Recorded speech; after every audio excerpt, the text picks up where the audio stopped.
Hey everybody, Chip here. It's after Christmas update here. A lot of you got me some stuff for my 72-hour bag for Christmas, so I just wanted to go through some of the gear I put together here, both from gifts and purchases lately, to show you where my bag's at so far. So to start off with, I started with the Maxpedition Vulture 2, gift from my beautiful wife.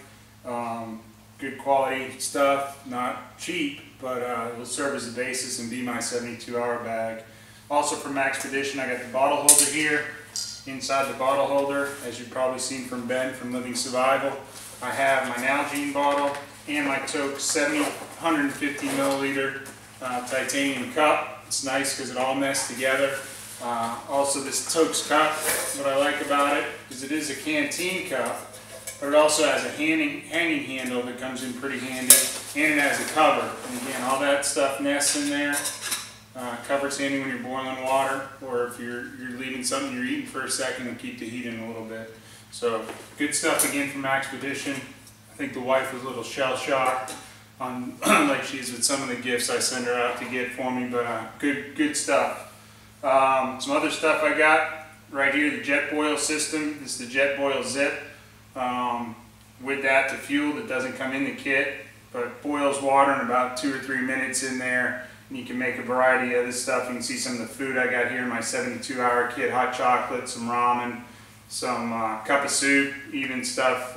Those do have MRE heaters in there, but if you wanted to cook up the coffee or something in there, that Jetboil is real good to use. Also, it does have the adapter on it, so instead of the cup, you can put some type of other pot on there to cook with, and use the fuel system right here. One of these fuels will nest inside the cup. And then, I don't know if I'm going to carry an extra fuel or not, but not too much space taken up by those. Some other stuff as far as some sustenance in here. This is my Sawyer Mini. Ben from Living Survival, who gear is based on, his kit that he put together. This will do about 100,000 gallons of water, so more than you'd ever need in 72 hours, and probably even a lot longer than that. Very versatile, easy to use, comes with a bag, you can push through the filter, comes with a straw you can directly drink out of. Or I also carry in my kit here the SAC Aquafina bottle, or any other typical bottle of this size, and why I like it is the threads are compatible with the Sawyer Mini. So you can screw that right on there, push the water through, and you got filtered water to use, whether you put that in your Nalgene or your cup or whatever you're going to drink out of. So very handy, the Sawyer Mini. I bought these as a 4-pack on Amazon for $100, but you can buy them anywhere, REI or Dick's or even Walmart I think has them. They're about 25 bucks a piece. Lifesaver. Backup stove I use is the good old Esbit. It's a $10 stove, but designed before World War II, and the German soldiers used to use that. But in here, it's a little fold-up stove.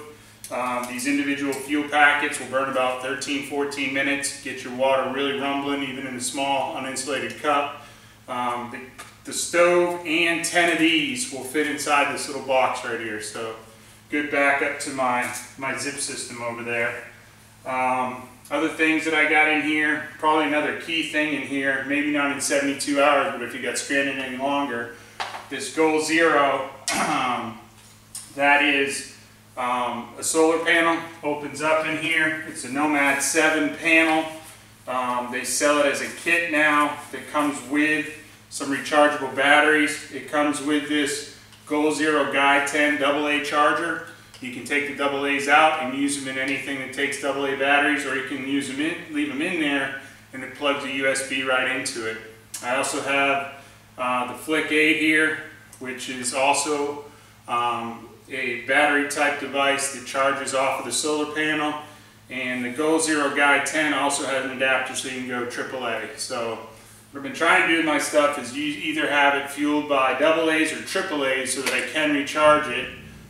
Things like my cell phone can plug in directly and charge off of these, but I'm trying to stay away from any other type of batteries so that I do have some sustainability with those. Good kit. This kit's about 120 bucks, and it comes with the adapter for the AA's and the AA's in it. Buy it anywhere, REI or online. A couple other things that I have in here. You can see over here just some some shelter type stuff. I got my Army Gore-Tex jacket in here, pair of gloves, black watch cap. I got my poncho liner. Put those in. I don't know what size dry sack I'm going to use yet here, but I got a 35 liter and a 13 liter, so I will put those down in the bottom. I do need to get some type of shelter tarp still, but on a 72-hour bag, you hope that you're not having to hunker down for too long to get wherever you're going. But we'll put some spare clothes in there, change your underwear, t-shirt, maybe a spare pair of pants or sweatshirt in there, and put it in the bag and put it down in the bottom to keep it waterproof if we really did get some hard rain. The other thing, this is set up, this is a Maxpedition cocoon. I got it set up almost identical to Ben's cocoon that he has on Living Survival. Inside here I got some wet fire, I got some waterproof matches, I got a lighter, I got my flint, I got a couple extra Esbit fuel tabs. Any of those will get your fire going in the wettest conditions. So pretty good little pouch here. Again, not cheap. Anything with Maxpedition on it's not cheap, but it's built pretty good. Good zipper systems on them, tough outside. These are my mini binoculars, Loophole binoculars. I got a roll of Gorilla Tape here. As I said before, a couple MREs. I got some aluminum lightweight 410 stakes. Bought at REI, they're about $2.50 a piece, pretty cheap. And then right here in the admin pouch of this thing, I got a Sharpie, I got a carabiner that I can put my aluminum water bottle on the outside. This is just a clean canteen, 25 bucks, REI. It's good, you can stick it right in the fire if you get it going, heat any water that you need. I got the wide mouth version here, but I can put that on the outside and it's easy access to water. Titanium spoon, found this in Dick's, actually in Academy. I liked it because it had a bottle opener. But just a titanium spork with a bottle opener right on there. Sharpie, extra MRE spoon in here. This is a Ruco little fold out saw, got for Christmas. Really sharp, high quality stuff. So anything beefier than my Leatherman Sidekick that I need to cut, I can do with this saw. Haven't replaced my flashlight. This is the good old Mini Mag. I've been using it for 20 years. Still works pretty good. I'm looking to upgrade probably. I just want to make sure there's something I get with a AA or AAA battery so I could recharge it if I need to. But for now, the good old Mini Mag's still in there. Got a couple chem lights. Got my Silva Compass. Got a little REI first aid bag here. Little day hiker first aid kit. $12, $15 kit. It's just got some basic bandages, tape, gauze. I do keep my mirror inside there, my reflective mirror. It's got a pair of scissors in there, so a pretty good bag. I will add to this, I was looking at it today, I'm going to get some ibuprofen, maybe a couple cough drops, something like that to stuff down in there. Plenty of room inside this little day hiker bag, and it's very light. As far as light, this is my Streamlight LED headlamp. Again, I like it because it's AAA batteries, which I can charge up from my Goal Zero system there. Good light headlamp. Takes 2 AAA batteries. Very sustainable. I can keep this going for a long time. This is a little Cyclops, the $9 light that I had. It clips on my hat. I like it, but it uses those little watch batteries. I think these are CR2032s. Not really sustainable because the supply can run out pretty quickly on these type of batteries, but cheap, works good. I carry an extra set in my hunting kit. I'll probably move over here, get another couple for my 72-hour bag. Other than that, I got a little cinch sack here that I plan to scrunch down. My Whoopee over there, my poncho liner, takes up a lot of space, but you crunch it down, get the air out of it, it'll go in this cinch sack. Glock 23, Ben carries the same thing. This one has the night sights on it my dad gave to me, my Tritium night sights. Carried in a Blackhawk holster, 15 round magazine in there, and then I carried 2 other 15 round magazines in there. Other than that, I always keep in my truck. In the summertime, I just keep my regular Merrells in there, so if I am out with sneakers or some type of light flip-flops, I do have some beefier footwear. And these are my new Keen boots I just got for Christmas here.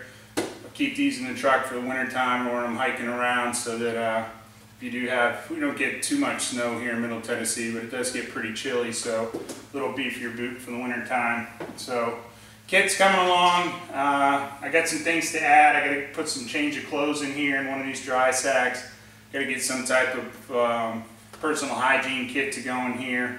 I almost forgot this little neat thing. Ben did a good review on this, and I set it up the same way. This is my Cold Steel Tomahawk. Not real expensive, about a $30 little Tomahawk. I like it because you can drive 10 stakes and nails on this side, and you got a pretty good sharp blade on this. If you go on YouTube and watch the guys, they actually throw it too and stick it in the trees, which is just kind of neat to do. But I did the same thing that Ben did from Living Survival. I took the head off, stripped the paint off of the head, put a coat of oil on that. Then I sanded all the cheap poly they had on the handle. It's just American hickory handle. Someone said this actually comes from Tennessee. I can't prove that, but it's a good story. This handle I took and sanded down, got all the cheap poly off it. Then I put a couple coats of linseed oil on it, so it's real smooth, real neat. It's real light, and I'll put that on the outside of my pack there. So just wanted to give you an update on how it's coming along. I want to thank everybody for the gifts I got for Christmas. And if you got any questions, just give me a call. Thanks.